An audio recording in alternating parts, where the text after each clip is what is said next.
naquilo que você profere sobre a vida de alguém. A palavra de Deus nos revela preciosos ensinamentos acerca do nosso falar. O que guarda a boca e a língua, guarda a sua alma da angústia, assim como está escrito em Provérbios 21, 23. O Senhor nos deu um órgão tão pequenininho, que tem o poder de abençoar ou amaldiçoar. Ele nos deu um órgão tão pequeno, a qual você e eu devemos aprender a controlar. É a língua. A língua, ela tem o poder de dar vida ou dar a morte. E é você e eu que escolhemos aquilo que nós queremos proferir sobre a vida de alguém. Se você vai falar sobre vida, você vai declarar palavras de bênção, você está gerando naquela vida uma vida. Porém, quando você declara palavras de maldições, palavras que vão ao contrário que a palavra está nos orientando, você está ceifando uma vida. E muitas vezes os nossos pais falavam palavras de maldição sobre os filhos, na sua ignorância. Você nunca faz nada, você não acerta, você não vai ser ninguém. E isso faz com que a pessoa, quando adulta ou com jovem, ela começa a colher coisas que ela não plantou, mas porém alguém lançou sobre ela. E a palavra, diácono Jonatas, quando tu ela é lançada, tu não consegue buscar ela de volta. E a palavra também diz que quando você lança uma palavra, enquanto ela não cumpre aquilo que você a designou, ela não para. E essa noite nós queremos aprender mais um pouco sobre isso. A pergunta para nós essa noite: como nós temos usado a nossa língua? Para a vida ou para a morte? Como nós temos usado a nossa fala? Para produzir vida ou para produzir morte? Mas pastor, eu não falo mal do meu esposo, eu não falo mal da minha esposa, eu não falo mal do irmão Cícero, do irmão Jonas. Mas muitas vezes você empresta o ouvido e concorda com aquilo que estão falando. E quando você concorda, ou você não se opõe, você empresta o seu ouvido, você está sentando na mesma mesa. Você está difamando, caluniando, levantando falso testemunho e matando alguém. Não fisicamente, mas espiritualmente. Devemos abrir a boca para abençoar o nosso irmão, para adorarmos ao Senhor, mas infelizmente, muitos têm sido destruídos pela falta de sabedoria. Muitos não têm administrado seus lábios de modo a abençoar. Por isso, amaldiçoou. Salomão afirmou em Provérbios 10, 20 e 21 assim: a língua do justo é prata escolhida, mas o coração dos ímpios quase não tem valor. As palavras do justo dão sustento a muitos, mas aos insensatos morrem por falta de juízo. Mas pastor, é culto de ceia, falar do amor. Sim, estou pregando o amor. O amor que não exorta, o amor que não faz nós pensar se estamos agindo de uma forma correta ou não, não é amor. Uma palavra que não te confronta, uma palavra que a Bíblia não te confronta, ela não vai te mudar.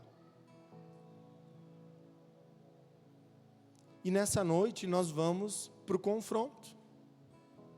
Coloca para mim o Salmo 23. Nós gostamos de ler esse salmo. O Senhor é meu pastor, de nada terei falta. Ele me faz repousar em pastagens verdejantes, e me conduz às águas tranquilas. Restaura-me o vigor, guia-me pelas veredas da justiça por amor do seu nome. Mesmo que eu ande por um vale de densas trevas, não temerei perigo algum, pois tu estás comigo. A tua vara e o teu cajado me confortam. Nós lemos até, o Senhor está comigo. Mas quando entra na vara e no cajado, nossa, que pastor ruim. Nossa, que palavra que não soou bem nos nossos ouvidos. Mas uma igreja que não conduz sobre a palavra aquilo que Deus quer, é uma igreja que não vai para o céu. Uma igreja que não fala de Gênesis e Apocalipse, é uma igreja que não prega o Evangelho.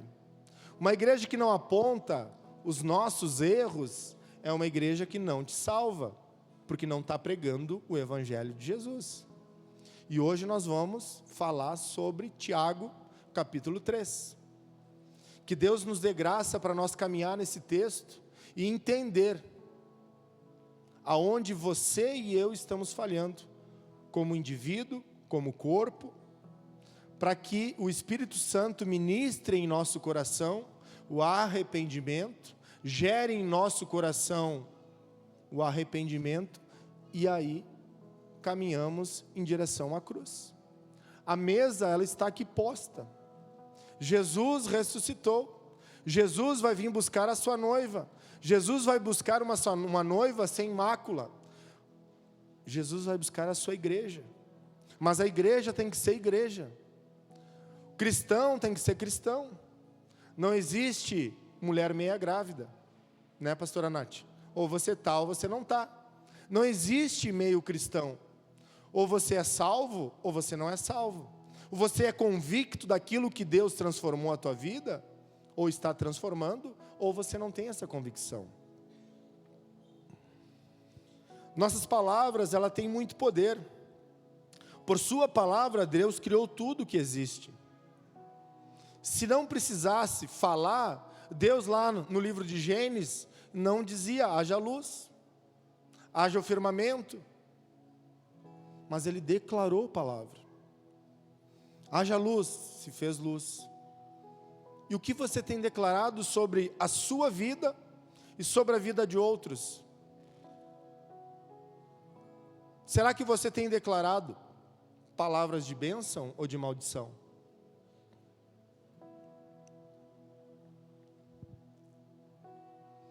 Nossas palavras afetam as nossas vidas. Sonhos são destruídos por palavra.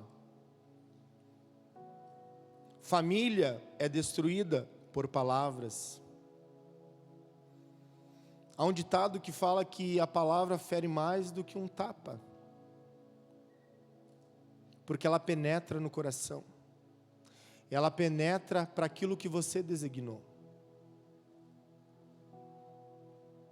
E nós precisamos compreender o que tem saído da nossa boca. O que nós temos proferido. O mesmo lábio que adora o Senhor jubila, fica jubilante na presença de Deus, fica pulando, dançando, é o mesmo lábio que difama, que fala mentira, que omite a verdade. Não, mas eu só omiti, mas quando tu omite a verdade é uma mentira enrustida. Mas ele não me perguntou, ela não me perguntou, mas você tinha o direito de falar e você não falou. Tiago, capítulo 3, do 1 em diante, eu vou ler com vocês. Não precisa ficar em pé, vamos acompanhar na Bíblia física, na online e no telão. E quando Tiago, irmão de Jesus, escreve essa carta, ele não está escrevendo a carta para quem não é convertido. Ele está escrevendo para nós, convertidos no Senhor. Porque ele começa assim: meus irmãos, não sejam muitos de vocês mestres. E aqui ele já faz um adendo. Tem muitas pessoas que querem ensinar o Evangelho. Não, mas eu quero fazer isso, eu quero levar a palavra. Sim, amém. Mas há um preço a ser feito. Há um preço a pagar. O maior preço Jesus já fez. Se entregou em amor a você e a mim. Mas aqui fica claro o que Tiago nos escreve. Não sejam muitos de vocês mestres, pois você sabe que nós, os que ensinamos, seremos julgados com maior rigor. Olha só. Você que ensina, você que discipula alguém, nós pastores, líderes, nós seremos julgados com maior rigor. A Bíblia fala sobre isso, não sou eu. Seremos julgados com maior rigor. Todos tropeçamos de muitas maneiras. Se alguém não tropeça no falar, tal homem é perfeito, sendo também capaz de dominar todo o seu corpo. Quando colocamos freio na boca dos cavalos, para que eles nos obedeçam, podemos controlar o animal todo. Tomem também como exemplo os navios. Embora sejam tão grandes e impelidos de fortes ventos, são dirigidos por um leme muito pequeno, conforme a vontade do timoneiro. Semelhantemente, a língua é um pequeno órgão do corpo, mas que se vangloria de grandes coisas. Vejam como um grande bosque é incendiado por uma simples fagulha. Assim, também a língua é um fogo, é um mundo de iniquidade. Colocada entre os membros do nosso corpo, contamina a pessoa por inteiro, incendeia todo o curso de sua vida, sendo ela mesma incendiada pelo inferno. Toda espécie de animais, aves, répteis e criatura do mar, doma-se e é domada pela espécie humana. A língua, porém, ninguém consegue domar. É um mal incontrolável, cheio de veneno mortífero. Com a língua, bendizemos ao Senhor e Pai, e com ela amaldiçoamos os homens feitos à semelhança de Deus. Da mesma boca procede bênção e maldição. Meus irmãos, não pode ser assim. Acaso pode sair água doce e água amarga da mesma fonte? Meus irmãos, pode uma figueira produzir azeitonas ou uma videira figos? Da mesma forma, uma fonte de água salgada não pode produzir água doce. Quem é sábio e tem entendimento entre vocês, que o demonstre por seu bom procedimento, mediante obras praticadas com a humildade que provém da sabedoria. Contudo, se vocês abrigam no coração inveja amarga e ambição egoísta, não se gloriem nisso, nem neguem a verdade. Esse tipo de sabedoria não vem do céu, mas é terrena, não é espiritual, e sim demoníaca. Pois onde há inveja e ambição egoísta, aí há confusão de toda espécie de males. Mas a sabedoria que vem do alto é antes de tudo pura, depois pacífica, amável, compreensiva, cheia de misericórdia e bons frutos, imparcial e sincera. O fruto da justiça semeia-se em paz para os pacificadores. Amém? Mais claro e cristalino que essa água que está no copo. E muitos de nós não compreendemos isso. Muitos de nós não entendemos o que Tiago está escrevendo aqui, porque não praticamos. E se praticamos, praticamos da forma errada. praticamos falando mal, praticamos não exortando em amor as pessoas, levantando falsa calúnia, difamação. E aí, quando se tem um espírito desse, uma língua que não é freada, ali há muita confusão. Porque uma pessoa que, infelizmente, ainda não tem o domínio próprio, não desenvolveu o fruto do Espírito, aonde ela está, ela gera confusão. Aonde você coloca fulano, ciclano, Pedro, João, Maria, Paulo, Jonas, se ele não tem o domínio próprio, ali ele vai fazer confusão. E o pior de tudo, existe uma confusão que é na surdina. É diferente quando uma pessoa fala e ela fala: não gostei disso, pastor Manolo, não gostei do teu cabelo, mas a tua esposa orou para ter um cabelo assim. O pior é quando eu chego para o pastor Jefferson e digo: olha lá o cabelo feio do pastor Manolo. Estou falando mal dele pelas costas. Jesus Cristo nunca falou mal de ninguém. Judas estava sentado com ele, metendo a mão no mesmo pote, na mesma cesta, para repartir o pão, e Jesus já sabia que ali Judas iria trair ele. Mas ele não falou para Pedro: Pedro, pega da espada, porque Judas vai me trair. Não, ele amou Judas, partiu a ceia com ele, e ainda disse para ele: vai e faz aquilo que está no seu coração. E os outros discípulos ficaram pensando: o que ele está falando? E o problema não é você, o problema não é a instituição Eucana, o problema é você. O problema é você que fala mal. O problema é você que não desenvolveu o fruto do Espírito. Porque você vai causar problema ali na Assembleia de Deus, aqui na frente. Você vai causar problema na Quadrangular, na Universal, na Mundial, em qualquer outra denominação. Que o problema não é a instituição, é a sua língua que você não controlou. É o seu pensamento que ainda é pensamento mundano. É você que não teve o encontro com Jesus.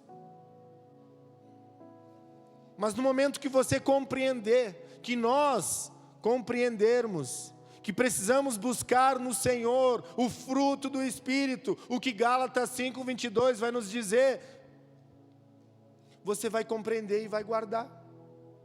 Temos 32 dentes na boca, que é para manter a sua e a minha língua fechada, na hora que não é para falar.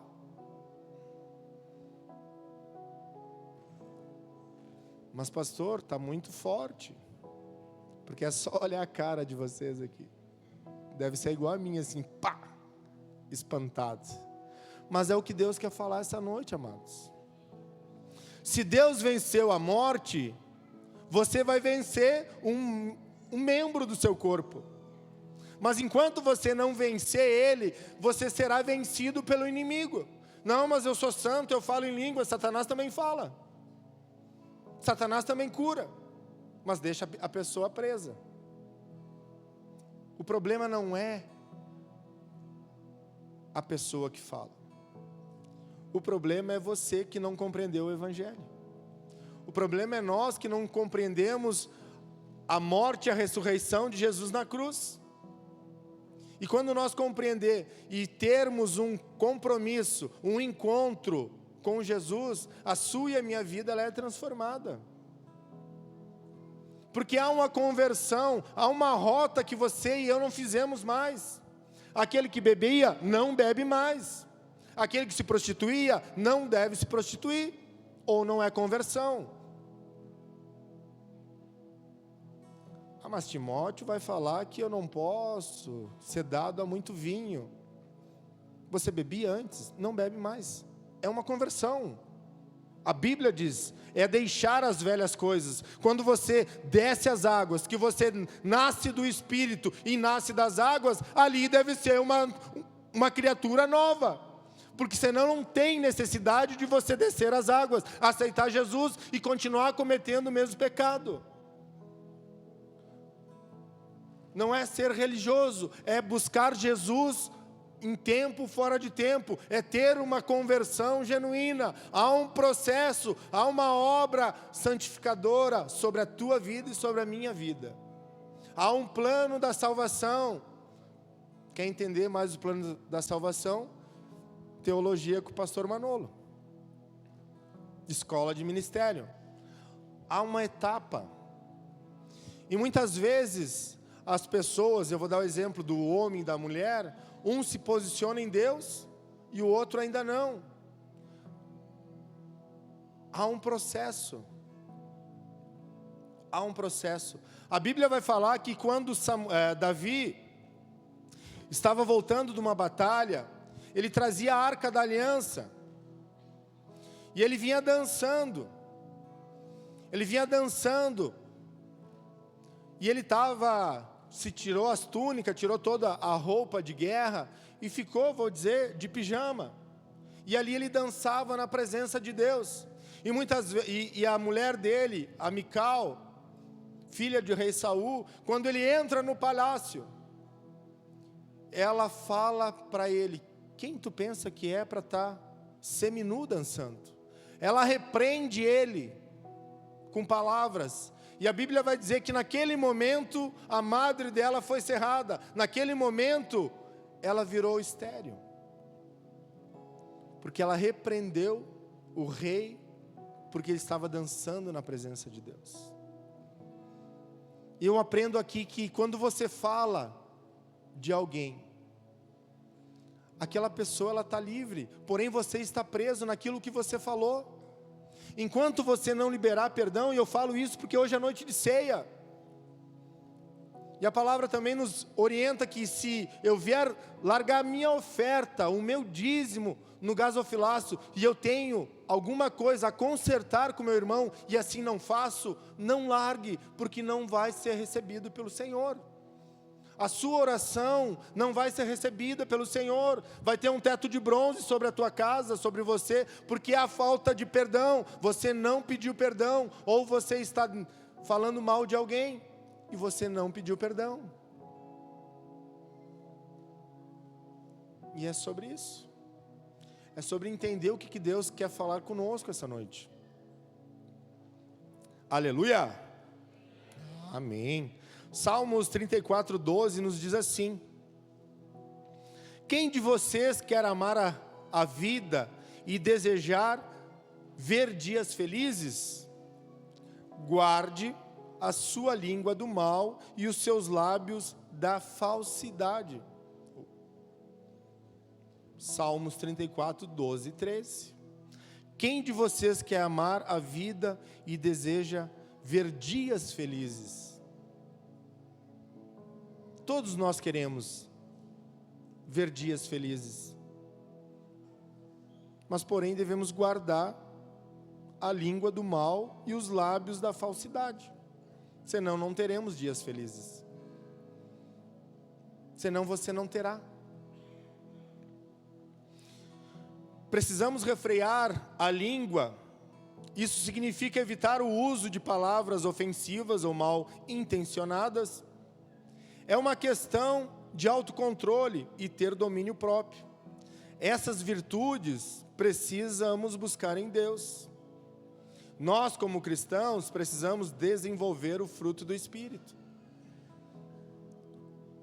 Gálatas 5:22 vai dizer: o fruto do Espírito é a expressão visível do caráter de Deus em nós.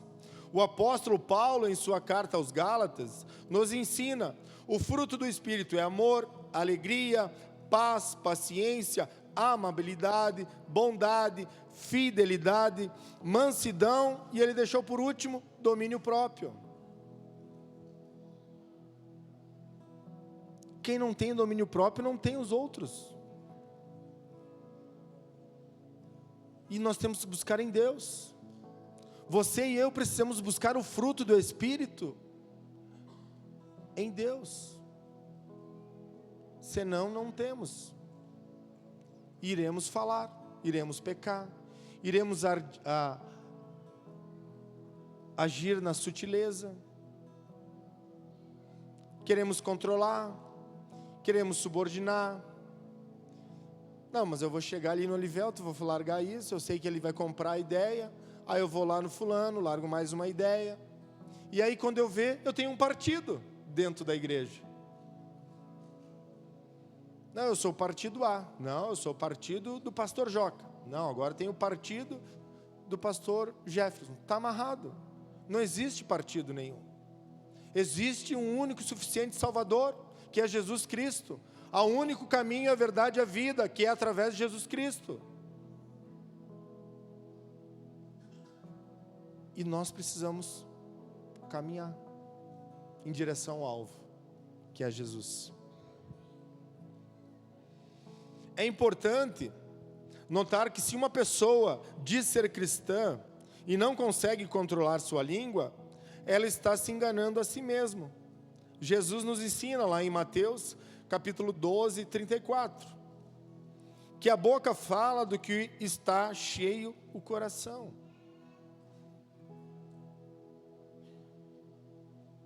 É só você tirar 5 minutos para conversar com um irmão, uma irmã, e você vai entender aonde ela ainda está amarrada, está presa. 5 minutos tu consegue entender se a pessoa é ansiosa, se ela é depressiva, se ela não tem controle próprio. Isso, né, Michele, que eu nem fiz psicologia. Mas tu consegue entender. A pessoa ansiosa, ela está pensando no amanhã, não conseguiu viver o hoje. A pessoa depressiva, ela te conta causa que aconteceu há 20, 30, 50 anos atrás, e ela consegue sentir aquela dor nesse exato momento, mas isso aconteceu há 30 anos atrás. E cadê o fruto do Espírito?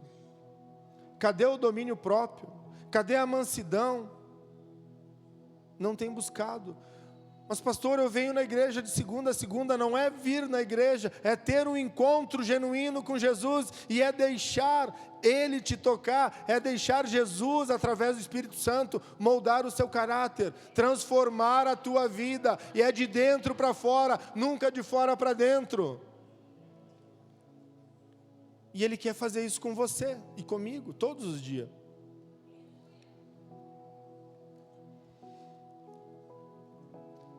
Jesus nos orienta a guardar o nosso coração.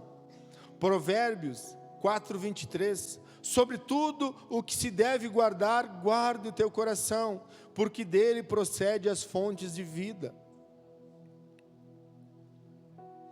Há um poder nas suas palavras. Há um poder naquilo que você verbaliza. Há um poder sobre aquilo que Deus colocou sobre a tua vida. Mas você tem que aprender a comer do fruto da árvore da videira. Tem que buscar em Jesus aquilo que Ele quer para a sua vida. Se não tem o que falar, fecha a boquinha. Guarde na hora da ira a sua língua, que não consegue controlar ainda, dentro da sua boca. E nós, eu e a pastora Kátia, casados já juntos, né? Há 16 anos nós aprendemos. E o relacionamento, ele é o maior teste. Porque na hora que dá alguma faísca, um de nós tem que calar. E geralmente aquele que cala não é o que está certo, é o que tem a razão.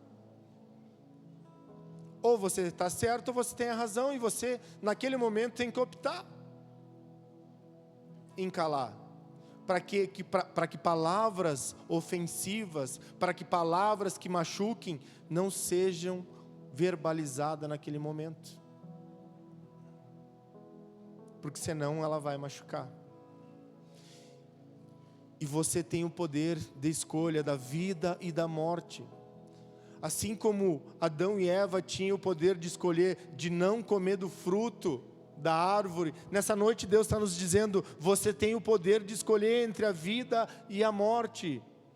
Você tem o poder de saber usar a língua a qual você tem. Deus colocou sobre a sua responsabilidade. Cada um de nós temos essa responsabilidade. Hoje nós vimos, ontem para o ensaio com o João, e aí ele falou: pai, mãe, se eu errar lá na bateria, está tudo certo. Está tudo certo. Porém, está tudo certo, mas existe uma vírgula, uma condição: mas você não ensaiou. Você não se dedicou ao tempo que precisava para aquilo. Você veio, aprendeu, mas não se dedicou.